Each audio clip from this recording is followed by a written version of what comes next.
With two new lenses, Sirui has completed the most affordable macro lens set on the market. Lenses have always been one of the most expensive aspects of a camera system, and good lenses usually cost more than even high-priced cameras.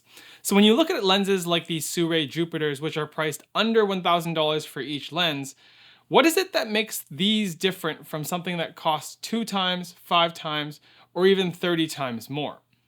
Today, I want to explore why you would buy a cinema lens, how these perform, and at the end of the video, I'll tell you one thing that surprised me the most about these that may just be a deciding factor whether you think they are good or not.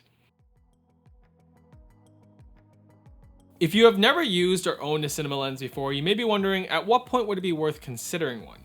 Cinema lenses shine for their fine control and usability for video, so if video is your focus, these Jupiters look compelling. Unlike regular lenses, however, cinema lenses do not have things like autofocus, but we'll get into the differences in a sec.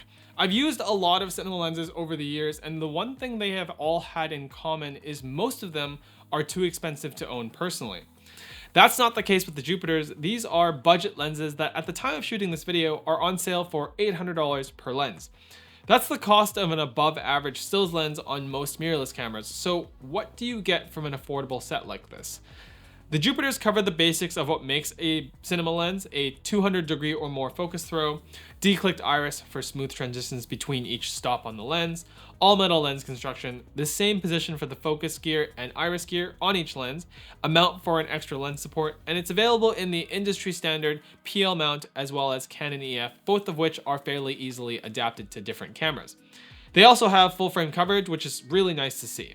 Contrast that to a similarly priced stills lens. A stills lens will generally have a much shorter focus throw, clicked iris stops that you will see if changing them mid-shot, a smaller and lighter build, autofocus, and a native lens mount to whatever camera you own. I've been using both of these lenses a lot over my last few videos, as well as using them on a small client project that I thought would be a great test of their capabilities.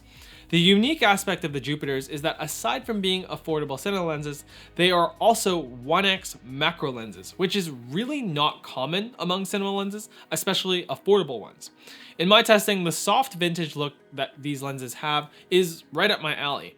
The 35mm opens up to a T2, and the 75mm opens up to a T2.8. I found myself not using these lenses wide open, not because they don't work well wide open, but more as a general preference these days. I find myself shooting at a T4 or higher a lot of the time. During my shoot at this pottery studio, I was really able to test out their macro capability, and when shooting at a T4 up to a T8, I felt like I was hitting the sweet spot in terms of performance. Close-ups on these lenses really feel like they put you into the moment. Watching back and color grading some of these shots, I was more impressed with the look than I expected. The newer 75mm in particular had a nice feel over a lot of the 100mm macro lenses that I've used in the past, because it allowed for an easier management of my depth of field, where even at deeper stops, a 100mm macro lens can be tough to get everything you want in focus. The widest lens in this set is a 24mm, and while I did not test it, the 35mm offers a great wide macro look that I am definitely a fan of. Despite liking the look of these lenses, I found a few issues and things to consider with them that we should talk about. Both of these lenses flare easily, and this can be solved most of the time by using a matte box to maintain contrast. I found that the 75mm had this weird quirk where when you are focused to the minimum focus point, the lens flare takes over the frame. I don't personally know whether this is an issue with my lens or a widespread manufacturing issue. I often embrace flares, but I think this specific flare may get in your way with close-up work depending on what you are shooting. If you are considering these as your first cinema lenses, keep in mind that like most cinema lenses this size, unless your camera has built-in NDs, you will need to get a solution for that in the form of a matte box and 4x565 filters, which leads to some good and not so good elements here. The good is that the outer diameter of these lenses is 95mm, which is relatively common for clamp-on matte boxes to adapt to.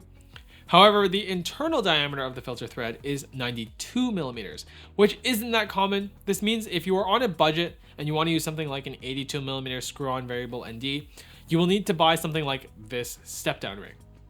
Something else to consider is that ideally the lenses in a cinema set are all the same length in order to minimize accessory adjustments when doing a lens swap on your camera rig. Since the Jupiters are not perfectly uniform lengthwise, you will also have to take this into account when building your rig for efficiency. It's possible that the vintage quality of these lenses works out to be a downside to you because even at deeper T-stops, these lenses never get quite as sharp as other manufacturers. If you want the sharpest lenses out there, these may not be for you. Over the month that I've had these, I really started to appreciate the macro aspects of these lenses, but not only for the purpose of using them for super tight close-ups. It was surprising to me that these lenses, more than any others I've ever used, really freed me from worrying about how close I could get to my subject. There have been a lot of lenses in the past where I ran into minimum focus being an issue that limited my composition options. It was great not having to experience this limitation and just focus on getting the best shot. If you have been considering making the jump for your first set of cine lenses, I think that these are a solid pick if the quirks do not bother you. At $800 per lens, I think these offer something no other lenses do at this price point. With every lens in the set having macro capability, Sirui has added a level of convenience to their use that sets them apart from other lenses in this category, so that you can focus on the more important creative aspects of your shoot. My brain definitely prefers thinking about all the creative aspects of making videos, which leaves less energy for things I still need to do, like business administration. That's where today's sponsor, Skillshare, comes in. This year has been a pretty significant change to my life, going from working for a YouTube channel to starting my own. There are so many aspects behind the scenes that have nothing to do with what you see in videos. Something I've been putting off at getting better at is business accounting. I started taking Accounting Fundamentals by Matt Cooper, who also happens to be the CEO of Skillshare.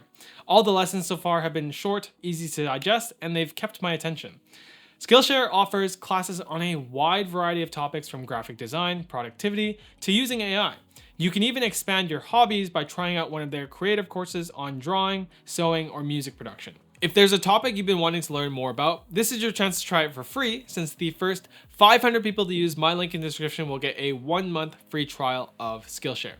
Thank you to Skillshare for making this video possible. And thank you guys for watching. If you enjoyed this video and you are interested in picking up a lens from the Jupiter set, Sirui has given me a discount code that you can find in the description below. As always, if you want to help support the channel, please consider using any of the links in the description for your next online purchase.